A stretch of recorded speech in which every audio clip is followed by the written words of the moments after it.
কোটা সংস্কারের দাবিতে মানিকগঞ্জে আন্দোলনরত শিক্ষার্থী ও বিএনপির নেতাকর্মীদের সঙ্গে আওয়ামী লীগের নেতাকর্মীদের সংঘর্ষ হয়েছে। এতে শিক্ষার্থীদের পাশাপাশি বিএনপি আওয়ামী লীগের অন্তত 10 জন আহত হয়েছেন। পরিস্থিতি নিয়ন্ত্রণে আনতে পুলিশ কাঁদানে গ্যাস নিক্ষেপ করে।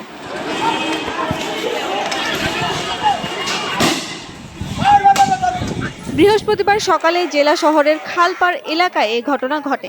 জানা যায়, সকাল 10টার দিকে মানিকগঞ্জের বিভিন্ন এলাকা থেকে মিছিল বের করেন শিক্ষার্থীরা। মিছিল খালপাড় এলাকায় পৌঁছালে শিক্ষার্থীদের ওপর লাঠিসোঁটা, রড ও ধারালো অস্ত্র নিয়ে হামলা করে জেলা ছাত্রলীগ, যুবলীগ, স্বেচ্ছাসেবক লীগের নেতাকর্মীরা। এ সময় আন্দোলনকারী শিক্ষার্থীরা ছত্রভঙ্গ হয়ে যান।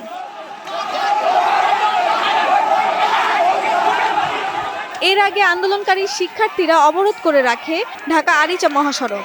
এতে সড়কের দুই পাশে আটকা পড়েছে অসংখ্য যানবাহন। সদর থানার ভারপ্রাপ্ত কর্মকর্তা মোহাম্মদ হাবিল হোসেন জানান, পরিস্থিতি নিয়ন্ত্রণে আনতে কাঁদানে গ্যাসের সেল নিক্ষেপ করা হয়।